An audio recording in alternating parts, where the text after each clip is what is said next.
Hello everyone, welcome back to my channel. I am Dr. Roshan, myself Dr. Khalis, MBBS General Physician, Consultant Physician. Today I will discuss about viral fever. Viral fever क्या होता है? ठीक है, viral fever कैसे फैलता है, इसके क्या क्या सिम्टम्स क्या क्या होते हैं, इसका क्या क्या ट्रीटमेंट होगा, क्या क्या प्रिकॉशन लेंगे, प्रिवेंशन क्या क्या होगा, क्या क्या टेस्ट कराते हैं वायरल फीवर में, हमें कैसे पता चलेगा कि हमें वायरल फीवर है या किसी और टाइप का फीवर है ना। तो इन सारी चीज़ों में हम वन बाय वन आज डील करेंगे। ओके, तो सबसे पहले वायरल फीवर भी बहुत कॉमन टाइप का फीवर होते जा रहा है, जैसा कि मोस्टली लोगों को वायरल फीवर होता है। ठीक है, जब वायरल फीवर होता है तो बॉडी टेम्परेचर बहुत ज़्यादा इंक्रीज कर जाता है। तो इन चीज़ों के बारे में सब वन बाय वन सब देखेंगे।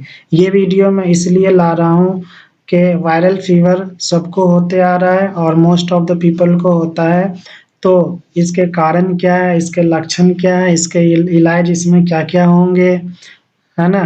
क्या-क्या टेस्ट कराएँगे, साइन सिम्पटम सबको देखते हुए हम चीज़ों को आगे बढ़ाएँगे और लोगों के बीच में अवेयर हो कि हाँ वायरल फीवर होगा तो हमें क्या-क्या करना है, क्या-क्या प्रिकॉशन लेना है, क्या-क्या ट्रीटमेंट लेना है। इस चीज़ को देखते हुए हमने ये वीडियो लाया है। और प्लीज़ आपसे रिक्वेस्ट है, वीडियो को आप पूरा देखिए शुरू से लास्ट तक, तो आपको सारी चीज़ें समझ में आएगी वन बाय वन। अगर आप आधा-अधूरा वीडियो देखते हैं तो या स्किप करके देखते हैं तो आपको पूरी चीज़ें समझ में नहीं आएगी। तो ये आपसे रिक्वेस्ट है, आप पूरा वीडियो देखिए शुरू से लास्ट तक। और जो भी नए व्यूअर्स हैं प्लीज़ चैनल को सब्सक्राइब कीजिए और बेल आइकन को हिट कीजिए। जितने नए व्यूअर्स हैं उनसे रिक्वेस्ट है एक बार आप चैनल को ज़रूर विज़िट करें, आपको बहुत काम की चीज़ें मिलेगी। जो नॉन मेडिकोज़ हैं उनके लिए भी, जो मेडिकोज़ हैं उनके लिए भी, जो नॉर्मल लोग हैं उनके लिए भी, सारे लोगों के लिए है। ठीक है, जितने पीपल है सबके लिए बहुत इम्पोर्टेंट चीज़ हमने चैनल पे अपलोड किया हुआ है। जो कॉम्पिटिटिव एग्ज़ाम्स की तैयारी कर रहे हैं उनके लिए भी बहुत अच्छी-अच्छी चीज़ें हमने डाली हुई है। चाहे वो किसी भी फ़ील्ड से रिलेटेड रखते हो, जितने भी मेडिकोज़ हों, चाहे वो एमबीबीएस हो, बीएमएस हो, बीयूएमएस हो, बीएचएमएस हो, फार्मेसी हो, फिज़ियोथेरेपिस्ट हो, किसी भी टाइप के डॉक्टर हो, है ना? सबके लिए इस पे बहुत अच्छी-अच्छी चीज़ें डली हुई है। तो अब ज़्यादा टाइम ना लेते हुए हम वायरल फीवर की बात करेंगे, ठीक है? वन बाय वन हम सबको डील करेंगे। आइए देखते हैं, वायरल फीवर क्या होता है? ये हमने कुछ पिक्स हमने डाले हैं ताकि थोड़ा अट्रैक्टिव लगे, आप लोगों को और ज़्यादा पसंद आए। ठीक है, आइए अब देखते हैं। तो सबसे पहले हमने देखा कि वायरल फीवर जो होता है, वायरल फीवर जो होता है किसकी वजह से होता है, तो वायरल इन्फेक्शन की वजह से होता है। ठीक है, वायरल फीवर जैसे अदर फीवर होते हैं, फ्लू फीवर हो गया, डेंगू फीवर हो गया, तो जैसे ये फीवर फैलता है वैसे ही वायरल फीवर भी फैलता है। तो यहाँ पे हमने लिखा है viral fever due to viral infection. बिल्कुल वायरल फीवर है तो वायरल के इन्फेक्शन से ही होगा। जैसे फ्लू फीवर होता है, जैसे डेंगू फीवर होता है, उसी तरीके से ये भी फीवर फैलता है। उसके बाद यहाँ पे हमने हिंदी में लिखा है वायरल बुखार वायरस के संक्रमण होने पर होता है, जैसे कि फ्लू और डेंगू बुखार होता है। ठीक है, इसमें होता क्या है, हमारा बॉडी टेम्परेचर जो होगा वो इंक्रीज हो जाएगा अबाउट 103 फ़ारेनहाइट, इतना तक टेम्परेचर पहुँच जाएगा। अगर हम सेल्सियस में लेंगे तो 39 सेल्सियस टेम्परेचर हमारा यहाँ से पहुँच जाएगा। ठीक है, तो increase the body temperature about 103 degree Fahrenheit, यहाँ तक पहुँच जाएगा। वायरल बुखार शरीर का तापमान लगभग 103 डिग्री फ़ारेनहाइट तक हो जाता है। उसके बाद देखते हैं viral fever usually last for 3 to 4 days, in few cases it can be last up to 14 days। तो ये देखा गया है कि वायरल फीवर जो होता है यूजुअली 3 से 4 दिन तक होता है और कुछ केसेस में ये देखा गया है कि अप टू 14 डेज़ तक भी वायरल फीवर रहता है। लेकिन यूजुअली आमतौर से 3 से 4 दिन में वायरल फीवर खत्म हो जाएगा, किसी-किसी को लंबा रहता है, ठीक है? तो हमें कैसे पता चलेगा कि हमें वायरल फीवर है या क्या है? तो हम इसका टेस्ट कराएँगे, फीवर प्रोफाइल कराएँगे, तो उससे हमें डिटेल पता चलेगा। ये तो था नॉर्मल जनरल चीज़ें। अब आता है मोड ऑफ ट्रांसमिशन, है ना? ये बहुत इम्पोर्टेंट चीज़ें हैं कि वायरल फीवर आखिर फैलता कैसे है ना? बहुत लोगों को वायरल फीवर हुआ है, तो सब लोग अपने आप में ये देखेंगे कि वायरल फीवर फैलता कैसे है, क्यों हो जाता है? तो वायरल फीवर में क्या होता है? वायरस होता है।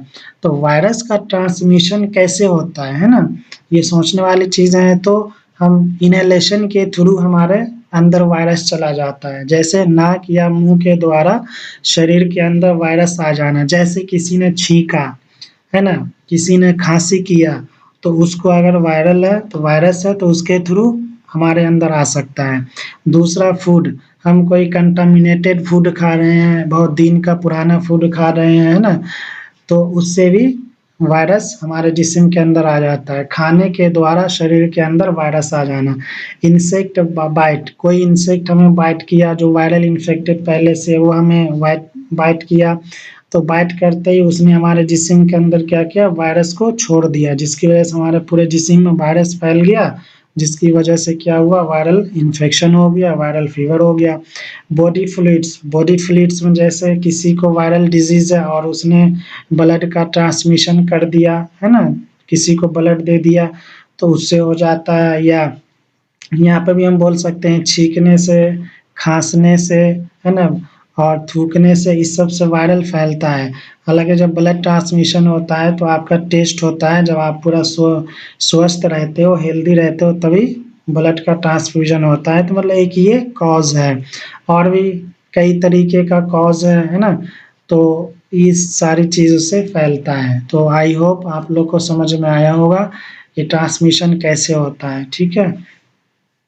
तो ट्रांसमिशन से बचने के लिए आप कहीं भी जाओ तो मास्क लगा के जाओ, इससे आपका फेस कवर होगा। कवर होने से अगर किसी को वायरल इन्फेक्शन है, आप कहीं महफ़िल में हो, भीड़-भाड़ में हो, तो किसी को वायरल इन्फेक्शन है, तो वो खाँस रहा है, तो आपका मास्क जो होता है वो प्रोटेक्ट करता है, ठीक है ना? अंदर आने नहीं देता है। तो ये अब देखते हैं, अब आ गए सिम्पटम्स। वायरल फीवर में क्या-क्या सिम्पटम्स होते हैं, यानी लक्षण क्या-क्या होते हैं? तो सबसे पहले हमने ऊपर बताया कि वायरल फीवर में बॉडी टेम्परेचर जो हो जाता है कितना, बहुत ज़्यादा बढ़ जाता है, बहुत लगभग 103 फ़ारेनहाइट तक टेम्परेचर पहुँच जाता है, ठीक है? तो यहाँ पे लिखा हुआ हाई ग्रेड फीवर, है ना? हाई फीवर, बहुत ज़्यादा बुखार होगा, बहुत तेज़। फैटिग लगेगा आपको, थकावट जैसी फ़ील होगी, वीकनेस लगता है, बहुत ज़्यादा कमज़ोरी टाइप का लगता है ना? हेडेक होता है, सर दर्द होगा बहुत तेज़, है ना? वोमिट, उल्टी होने लगता है, उल्टी जैसे लगने लगता है। उसके बाद इन्फ्लेमेशन ऑफ फेरिंग्स का जो इन्फ्लेमेशन हो जाता है वो फूल जाता है। पेनफुल टॉन्सिल जो होता है वो थोड़ा, आप लोग भी देखे होंगे, किसी को हुआ होगा, ये जो हलक होता है वहाँ पे थोड़ा दर्द टाइप का होने लगता है। जब कोई चीज़ हम निगलते हैं, स्वेल करते हैं, तो उसमें उस टाइम पेन होता है। उसके बाद रनिंग नोज़, नाक बहने लगता है, रनिंग नोज़, सोर थ्रोट, गले में खराश-खराश जैसा फ़ील होता है। आई बर्निंग, आँखों में जलन टाइप का होने लगता है। डिज़ीनेस होने लगता है, थोड़ा चक्कर टाइप का आने लगता है। मसल्स में आपको पेन होगा, बॉडी एक होने लगेगा, पूरे बॉडी में पेन रहेगा, जॉइंट में पेन रहेगा, है ना? ये सारी चीज़ें होती है। चेस्ट कंजेशन हो जाता है, ऐसा लगता है चेस्ट थोड़ा भारी-भारी सा हो गया, गले में कफ जमा हुआ है, तो उसकी वजह से कफ होने लगता है। स्किन रैशेज़, स्किन थोड़ा-थोड़ा रेड कलर का होने लगता है। समटाइम्स डायरिया देखने को मिला है, लूज़ मोशन टाइप का आपको होने लगेगा। तो ये सारा क्या था? सिम्पटम्स था, लक्षण था, है ना? तो अगर किसी को ये सारे सिम्पटम्स दिख रहे हैं बुखार आने के बाद, तो आपको वायरल फीवर है। तो वायरल फीवर का क्या ट्रीटमेंट होगा, मैं इसी वीडियो में आगे डील करूँगा। और आपके नियर बाय कोई डॉक्टर हो तो आप डॉक्टर के सुपरविज़न में आप अपना ट्रीटमेंट कराओ, ताकि वो डॉक्टर आपको टाइम टू टाइम सही से गाइड करेंगे, ठीक है, या हमसे कंसल्टेंसी लेना चाहते हो तो हमसे भी ले सकते हो, हम भी कंसल्टेंसी प्रोवाइड कराते हैं, ठीक है।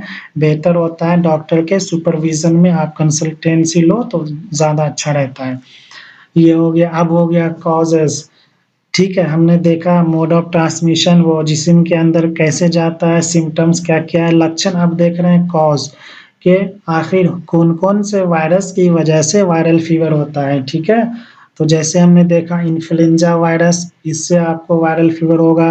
राइनो वायरस ये भी कॉज़ करता है, डेंगू वायरस भी होता है तो डेंगू फीवर होता है, चिकनगुनिया वायरस होता है ना? इबोला वायरस से भी फीवर होने लगता है, Zika virus, West Nile virus, तो ये कुछ वायरसेस हैं जिसके ट्रांसमिशन से हमें वायरल फीवर होता है, ठीक है।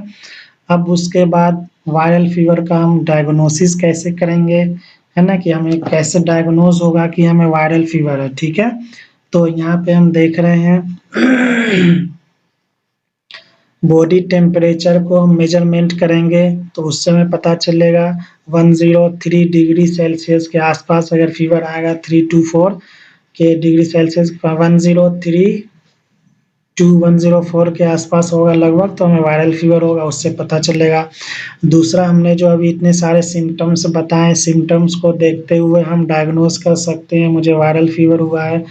कुछ फिजिकल एग्जामिनेशन होते हैं, ये आपको डॉक्टर्स कराएँगे। आप डॉक्टर के सुपरविज़न में जब आप ट्रीटमेंट लोगे तो वो डॉक्टर चेक करके बताते हैं देख के।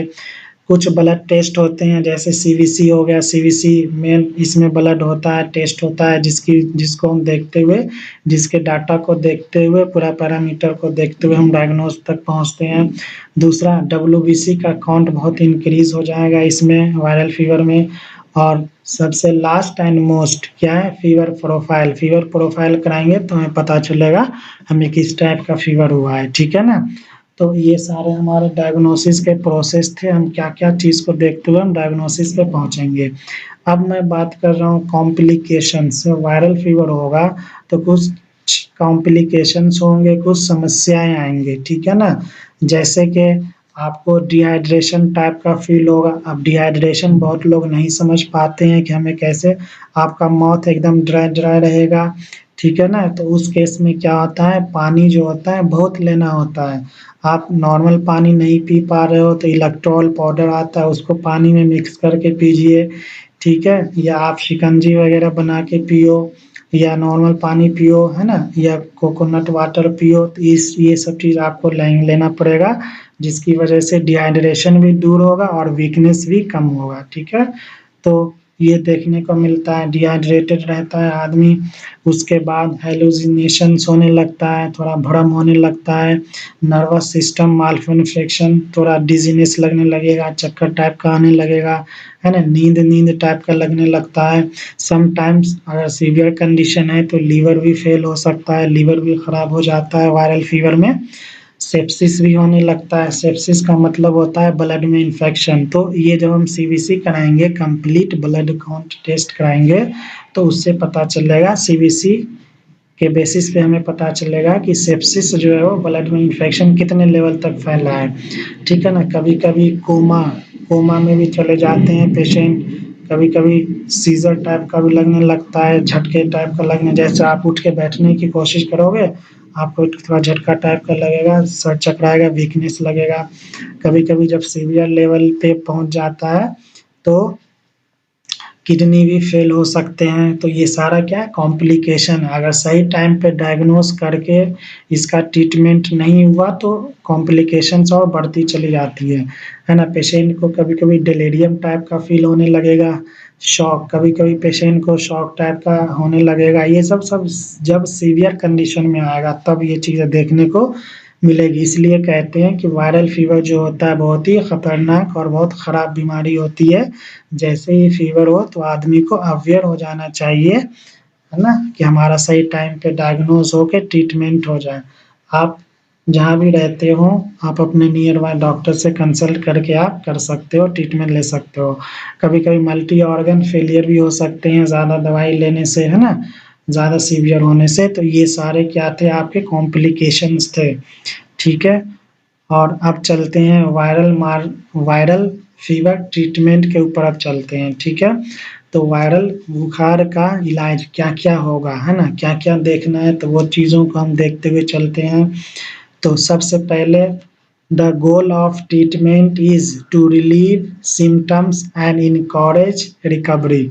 सबसे पहले हम यही कोशिश करेंगे कि जितने सारे हमारे सिम्पटम्स मिल रहे हैं वायरल फीवर के टाइप से संबंधित से, तो हमें उसमें सबसे पहले सिम्पटम्स को कम करना है, ठीक है?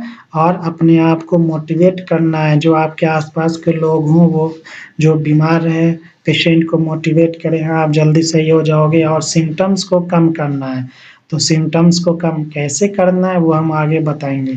उसके बाद सिम्पटम्स तो मेन कम होगा, जो भी सिम्पटम्स दिख रहा है वो दवाई लेने से होगा, है ना? उससे बचने से होगा, प्रिकॉशन लेने से होगा, वो सारी चीज़ आएगी। पानी पीने से होगा तो डिहाइड्रेशन खत्म होगा, ठीक है? ये सारा चीज़ आपको मास्क को यूज़ करना पड़ेगा, तो उससे भी आप बचोगे फर्दर इन्फेक्शन से।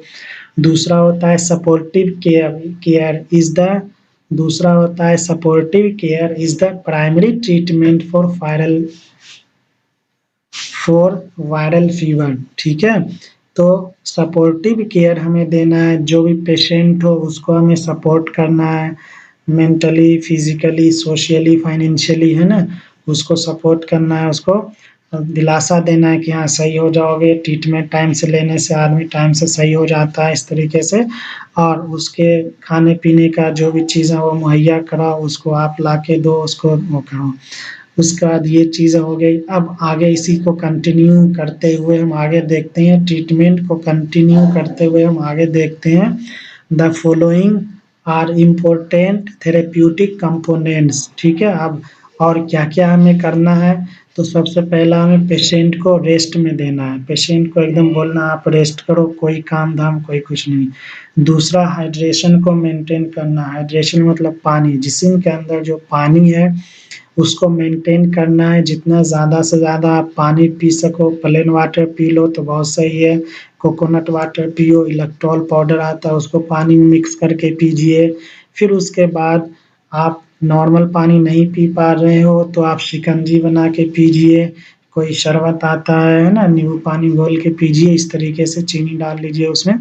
तो आपको पानी लेना है, ठीक है ना? जूस वगैरह कोई हाइजीनिक जूस है तो वो ले सकते हो।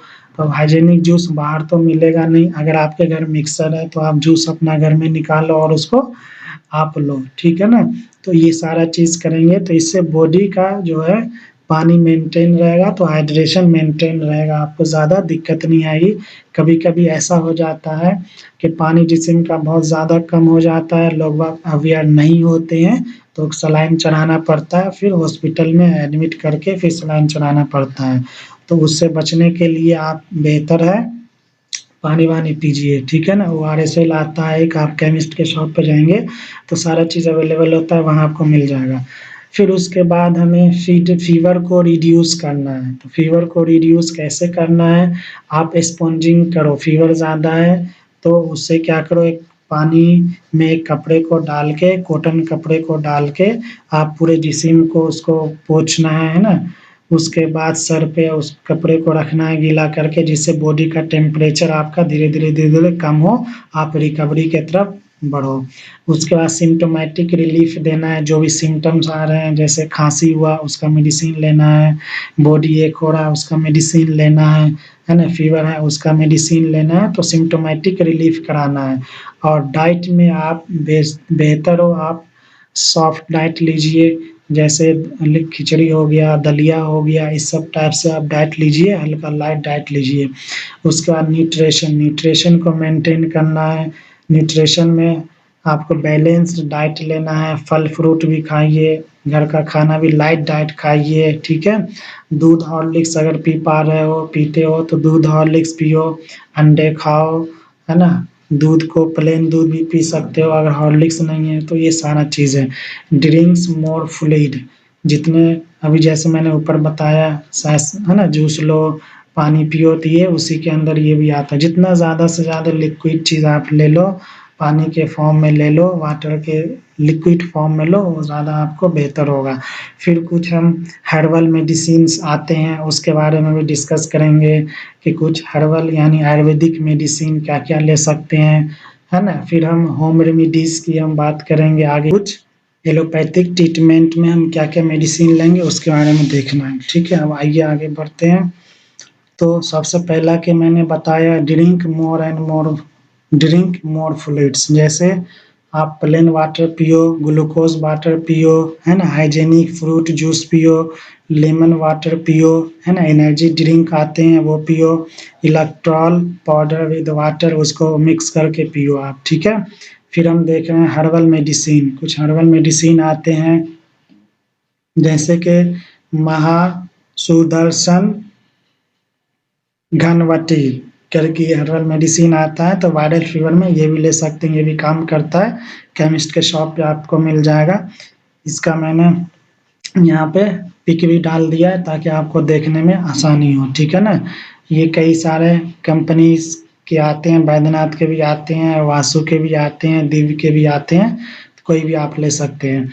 फिर अपन देख रहे हैं कि होम रेमिडीज़ में हमें क्या-क्या देखना है, क्या-क्या कर सकते हैं वायरल फीवर को कम करने के लिए। तो जैसे कि यहाँ पे देख रहे हैं क्या, कोल्ड वाटर शॉवर और बाथ ये लेना है ना। जैसा मैंने बताया, अगर आप बाथ ले सकते हो तो बाथ लो, नहीं तो ठंडे पानी में पैर डाल के बैठो, कपड़े को गीला करके सर पे आप रखो, कपड़े को गीला करके पूरे जिस्म को, पूरे बॉडी को आप पोंछो, उससे होगा। ड्रिंक वाटर एंड जूसी, जैसे कि उससे ऊपर हमने बताया। और हो सकता है तो टर्मेरिक पाउडर को लेके मिल्क में मिक्स करके आप एक गिलास पियो। उसके बाद मिंट टी, जिंजर ये सब आप लो। उसके बाद यूज़ ऑफ बेसिल लीव्स, है ना, बेसिल लीव्स आता है उसको आप यूज़ करके लो। Avoid intake of heavy and spicy food, जैसा कि मैंने बताया अभी कि आपको क्या करना है, लाइट फूड को लेना है, लाइट डाइट को लेना है, ठीक है। स्पाइसी खाना भी ये भी अवॉइड करना है वायरल फीवर के दौरान। और दलिया लो, खिचड़ी लो, इस तरीके का, है ना, दाल पियो प्लेन, तो ये सब लो तो आपको रिकवर जल्दी होगे, ताकत आएगा। फिर उसके बाद हर्बल काढ़ा बना के पीना है वायरल फीवर के लिए, तो उसमें कुछ ये रेमेडीज़ है कैसे करना है। 2 कप्स ऑफ वाटर, 2 गिलास वाटर लीजिए, 1 इंच जिंजर लीजिए, 4-5 लौंग लीजिए, क्लोव, 4-5 ब्लैक पेपर लीजिए जिसको हम काली मिर्च बोलते हैं, 5-6 तुलसी का पत्ता लीजिए, हाफ टी स्पून हनी लीजिए, 2 इंच सिनेमन स्टिक लीजिए, ठीक है। और मुलेठी लीजिए जिसको हम बोलते हैं लिकोराइस। ये सारा लेके इसको क्या करना है, थोड़ी देर इसको गरम करना है, जैसे चाय बनाते हो ना, इसको थोड़ा उबाल लेना है, उबाल के इसको छान के ठंडा करके इसको पीना है, इससे भी बहुत फ़ायदा होता है, ठीक है। तो ऊपर जितने थे ये सारे मेडिसिन थे अलग-अलग।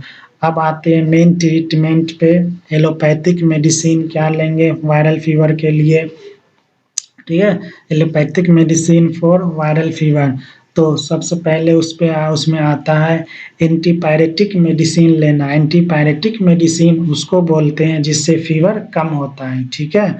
तो उसे एंटीपायरेटिक मेडिसिन बोलते हैं। मेडिसिन फॉर रिड्यूस फीवर, बुखार कम करने वाली दवाइयाँ जो आती है उसको एंटीपायरेटिक मेडिसिन बोलते हैं।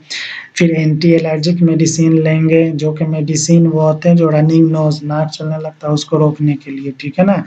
फिर एंटी वायरल मेडिसिन लेंगे, अब वायरल फीवर हो रहा है तो एंटी वायरल जब तक नहीं लेंगे तो वो ख़त्म होगा नहीं। फिर कुछ एंटीबायोटिक्स देते हैं, फिर कुछ मेडिसिन के कॉम्बिनेशंस आते हैं जिसमें एंटीपायरेटिक भी होगा, एलर्जिक भी होगा, एंटीबायोटिक भी होगा, ये सब मिला के वो कॉम्बिनेशन मेडिसिन आते हैं। ये सब के साथ-साथ हमें मल्टीविटामिन तो लेना ही लेना है। मल्टीविटामिन इसलिए दिया जाता है कि लोगों को जल्दी ताकत आए, जल्दी रिकवर हो, है ना, जिस्म में ताकत आए, ताकत के लिए देते हैं मल्टीविटामिन। तो अब एंटीपायरेटिक मेडिसिन में हम क्या-क्या ले सकते हैं तो वो देखते हैं। पैरासिटामोल 500 एमजी का, जब हाई ग्रेड फीवर हो, ज़्यादा फीवर हो, 101 से ज़्यादा हो तो डोलो लीजिए 650 एमजी का, ये ले सकते हैं। 1 टैबलेट लेना है हर 6 घंटे में, ठीक है ना। देन एसओएस 6 घंटे से मतलब ये एक हमने सुबह 10 बजे लिया फॉर एग्ज़ाम्पल, तो अब अगला जो लेंगे 6 घंटे के बाद लेंगे। अगर फीवर ख़त्म हो जाता है तो नहीं लेंगे, लेने के बाद फ़ीवर फिर थोड़ी देर के लिए जाता है, फिर दोबारा आ जाता है, तो फिर हमें लेना है, ठीक है? और फिर फ़ीवर का जैसे-जैसे गैप बढ़ता जाएगा, यानी जब-जब ज़रूरत होगी तब लेंगे। एक तो पैरासिटामोल हो गया, ये कंपोज़िशन लेंगे, या आइबुप्रोफेन लेंगे एक, या एस्पिरिन एक लेंगे, या डिक्लोफेनाक वाला एक कंपोज़िशन ले लेंगे, या एसिलोफेनाक वाला कंपोज़िशन ले लेंगे।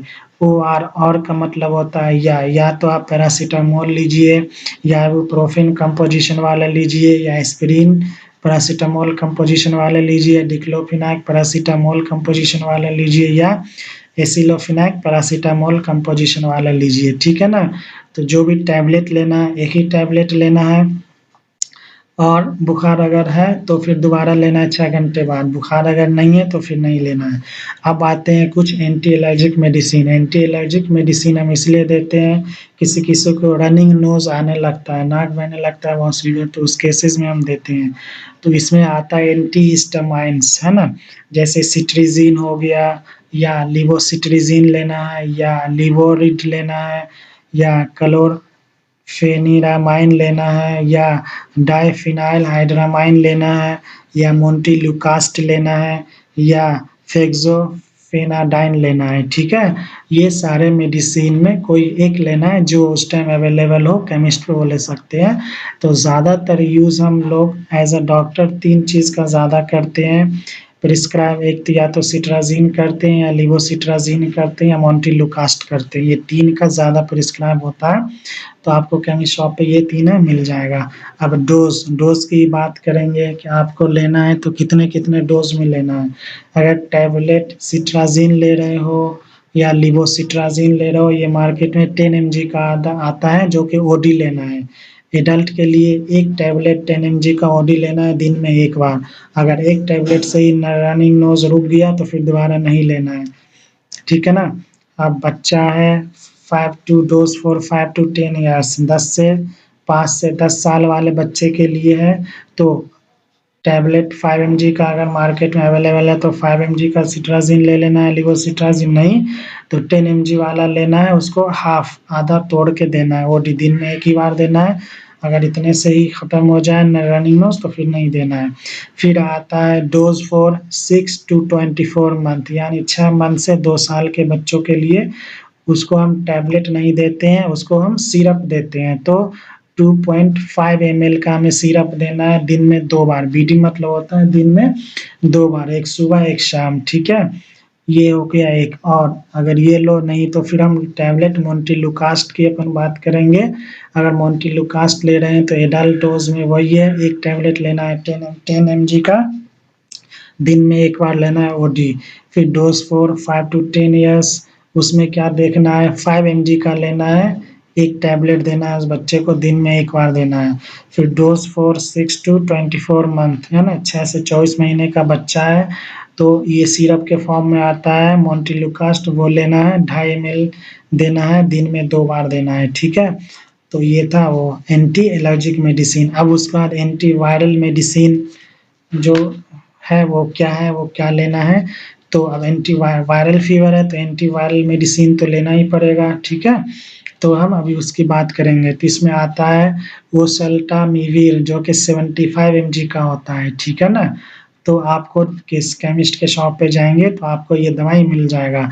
तो ये जो मैं बता रहा हूँ एज़ अ डॉक्टर ही मैं बता रहा हूँ, बाकी आप अपने नियरेस्ट आप जहाँ पे रह रहे हो नियर बाय डॉक्टर से आप कंसल्ट करिए, जो जनरल फिजिशियन हो, वो आपको अच्छे से गाइड करेंगे। डॉक्टर के सुपरविज़न में लेंगे तो बढ़िया से गाइड करेंगे। और हमसे अगर कंसल्टेंसी लेना चाहते हो तो हम भी कंसल्टेंसी प्रोवाइड कराते हैं, आप हमसे भी ले सकते हो, ठीक है ना?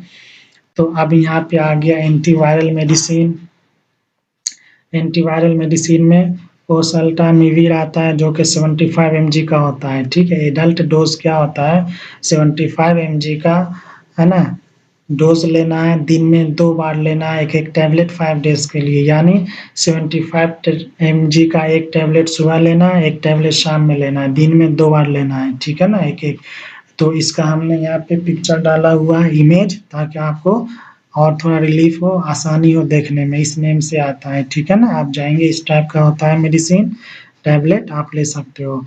फिर ये तो वो सारी चीज़ें हो गई। अब कुछ एंटीबायोटिक मेडिसिन देते हैं, ठीक है ना, कि आप जल्दी रिकवर हो जाओ। तो एंटीबायोटिक में क्या-क्या दे सकते हैं, तो यहाँ पे देख लो, है ना, सिफिक्सिमीन दे सकते हैं, थर्ड जनरेशन सिफेलोस्पोरिन है ये, जैसे सिफिक्सिमीन हो गया, सिफिजिम हो गया, है ना, सिफाडोक्सिल हो गया, या एजिथ्रोमाइसिन देंगे, या क्लेरिथ्रोमाइसिन देंगे।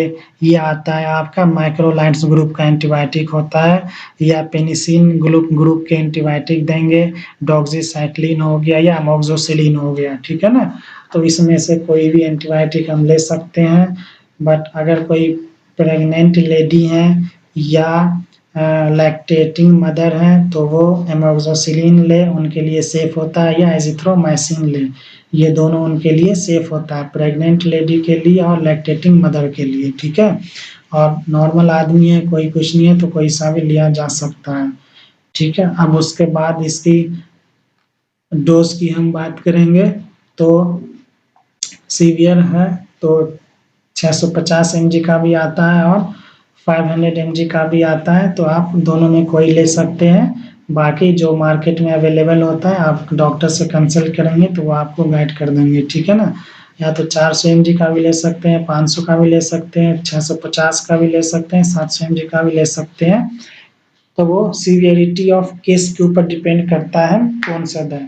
तो सिफिक्सिम या सिफाडोक्सिल लेंगे तो 400 mg इनफ होता है, एजिथ्रोमाइसिन लेंगे तो 650 mg ले लीजिए, और डॉक्सीसाइक्लिन या एमोक्सिसिलिन लेना है तो 500 mg ले सकते हैं, ठीक है।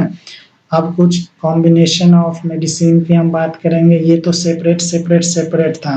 अब कॉम्बिनेशन के साथ हम बात करेंगे, अगर हम अलग-अलग नहीं दे सकते हैं तो ऐसा मेडिसिन हम लें जिसमें पेन किलर भी हो, एंटी पायरेटिक भी हो, है ना, और एंटी एलर्जिक मेडिसिन भी कंपोजिशन उसमें मिला हो। तो टैबलेट आता है एसिलोफिलैक प्लस पैरासीटामोल प्लस जोजाजोन के नेम से एक आता है, ये कंपोजिशन है। इस तीनों कंपोजिशन का आप ले सकते हो, ठीक है। यहाँ हमने इमेज डाला हुआ है। तो एक टैबलेट लेना है BD फॉर 3 डेज, यानी एक सुबह लेना है, एक टैबलेट शाम में लेना है 3 दिन तक, ठीक है। अगर आप अलग नहीं ले सकते हो, एंटीपायरेटिक अलग, एंटी एलर्जिक अलग, एंटीबायोटिक अलग, तो आप सब कंपोजिशन के साथ ले लो, तो इस नेम से आता है, आप देख सकते हो। या दूसरा कंपोजिशन आता है टैबलेट डिक्लोफिनाक, पैरासीटामोल और क्लोरजोजाजोन के नेम से आता है, ठीक है। ये आप ले सकते हो, इसका भी इमेज हमने डाला हुआ है। तो 1 टैबलेट लेना है BD फॉर 3 डेज, यानी एक टैबलेट सुबह, एक टैबलेट शाम लेना है, 3 दिन तक लेना है, ठीक है। फिर उसके बाद आता है टैबलेट चेस्टोन कोल्ड करके आता है, ठीक है। इसका कंपोजिशन, इसमें भी एक टैबलेट लेना है BD फॉर 3 डेज, यानी एक टैबलेट आपको सुबह लेना है, एक टैबलेट आपको शाम में लेना है, ठीक है। इसका कंपोजिशन आप देख सकते हो। तो इसमें क्या है, एंटी एलर्जिक भी है ना, सिट्रिजिन, डाहाइड्रोक्लोराइड और फिनाइलफेरिन हाइड्रोक्लोराइड और पैरासीटामोल, तीन ग्रुप का इसमें मेडिसिन कंबाइन दिया हुआ है, तो आप ये भी ले सकते हो। या एक टैबलेट आता है टैबलेट ओकासेट कोल्ड करके आता है, ये भी 1 टैबलेट लेना है BD फॉर 3 डेज, ठीक है। जिसका कंपोजिशन हम यहाँ पे लिख दिया हूँ मैंने, टैबलेट सिट्रिजिन डाहाइड्रोक्लोराइड प्लस फिनाइलफेरिन हाइड्रोक्लोराइड और पैरासीटामोल, इस नेम से आता है, वो हम ले सकते हैं। या वो भी नहीं लेना है तो ये और मतलब होता है, या तो बोल लीजिए, कोई एक ही लेना है एक टाइम पे, ठीक है ना। या टैबलेट ली सेट एम के नेम से आता है मार्केट में, इसमें ये भी 1 टैबलेट लेना है BD फॉर 3 डेज, है ना, एक टैबलेट सुबह, एक टैबलेट शाम में लेना है BD। इसका कंपोजिशन यही है, लिवोसिट्रिजिन और मोंटेलुकास्ट के इसमें होता है, ठीक है ना। ये स्पेलिंग गलत हो गया, मोंटेलुकास्ट होगा, इसको आप करेक्ट कर लेंगे। तो ये सारे मेडिसिन हो गए जो कि कंबाइंड फॉर्म में आता है। तो ये सारा मेडिसिन हो गया। अब हम लोग ताकत के लिए कुछ मेडिसिन देते हैं जो कि मल्टीविटामिन के नेम से ले सकते हैं कोई भी। और इसमें अगर हम यहाँ से देखें तो टैबलेट सुप्राडीन करके आता है, डेली एक टैबलेट लेना होता है। और कोई भी मल्टीविटामिन मिनिमम 20 डेज के लिए लेते हैं, ठीक है ना, मिनिमम कम से कम 20 डेज के लिए मल्टीविटामिन लेना है। और 1 मंथ के लिए ले लो तो और ज़्यादा अच्छा रहता है, ठीक है ना? मल्टीविटामिन तो आज के डेट में हर किसी को लेना चाहिए, हर 2-3 महीने के गैप में, 3-4 महीने के गैप में 1 महीना मल्टीविटामिन खाना चाहिए, ठीक है? तो यहाँ पे आप किसी भी ब्रांड का ले सकते हो, यहाँ पे एक्सुप्राडीन के नेम से आता है, ये भी आप बोलेंगे तो मार्केट में मिल जाएगा। 1 टैबलेट लेना है ओडी, यानी 1 टैबलेट 1 दिन में 1 बार लेना है, 20 डेज़ मिनिमम लेना है। तो मल्टीविटामिन मेनली हम प्रिस्क्राइब करते हैं, डॉक्टर जो प्रिस्क्राइब करते हैं वो नाइट में बोलते हैं लेने के लिए मल्टीविटामिन, ठीक है? कि आप रात में खाना-वाना खा लो, मल्टीविटामिन लेके सो जाओ, तो ज़्यादा इफ़ेक्टिव होता है, ठीक है? ये हमने यहाँ पे इमेज डाला हुआ है, ये आप इमेज देख सकते हैं। तो ये तो सारा ऊपर क्या था, मेडिसिनल ट्रीटमेंट क्या था। अब हम प्रिवेंशन, हम क्या-क्या प्रिवेंशन हम अपना सकते हैं। तो सबसे पहले हाइजीन को मेंटेन करना है, वायरल फीवर है, जैसा कि मैंने पॉज़िटिव ऑर्गेनिज़्म में बताया, इन्फ्लुएंज़ा वायरस है, किसी भी वायरस से हो रहा है तो उसका वैक्सीन लेना है, ठीक है ना? जब आप ठीक हो जाओ, तो आप जाके वैक्सीन ले लो, ठीक है ना? उसके बाद मॉस्किटो को कंट्रोल करना है, ठीक है ना? ये बहुत ही ज़रूरी है क्योंकि मॉस्किटो से भी बहुत सारा बीमारी फैलता है। तो हाइजीन मेंटेन करना है, वैक्सीनेशन लेना है और मॉस्किटो को कंट्रोल करना है, ठीक है? तो ये सारा क्या था, वायरल फीवर के बारे में हमने यहाँ पे डील किया। अब अगर किसी को कोई क्वेरीज़ आती है तो हमें आप मेल आईडी हमने दिया हुआ है, मेल पे आप हमें मेल कर सकते हो या कमेंट कर सकते हो, या मैं अपना नंबर बता रहा हूँ 7678353409, आप हमें इस पे व्हाट्सएप कर सकते हो अपने नाम के साथ, लोकेशन के साथ, और हमसे कंसल्टेंसी लेना चाहो तो हम भी प्रोवाइड कराते हैं, ठीक है? तो ये सारा सिम्पटम्स डायग्नोस क्या-क्या था, तो आप अपने से कोरिलेट करो, अगर इनमें से कोई भी चीज़ आपको लग रहा है हाँ, ये चीज़ें हैं, तो आप फ़ौरन मेडिसिन लीजिए, डॉक्टर से कंसल्ट कीजिए, नियर बाय जो भी आपके हों, तो आपको अच्छे से गाइड करेंगे, ठीक है? आई होप वीडियो आप लोगों को पसंद आएगा। जितनी इन्फॉर्मेशन देनी थी मैक्सिमम मैंने कोशिश करी देने की। बाकी जितने नए व्यूअर्स हैं, प्लीज़ आप एक बार चैनल को विज़िट करिए, आपको बहुत काम की चीज़ें वहाँ पे मिलेगी, डेली लाइफ से रिलेटेड, कॉम्पिटिटिव एग्ज़ाम से रिलेटेड, मेडिकोज़ हो तो उससे रिलेटेड, नॉन मेडिकोज़ हो उनके लिए है।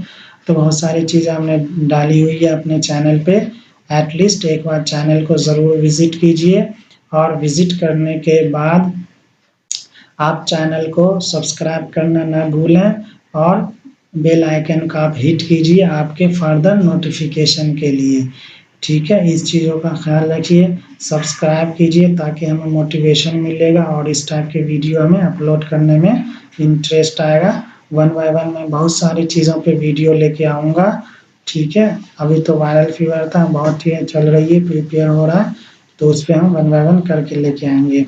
तो आज के लिए इतना, okay, thank you so much.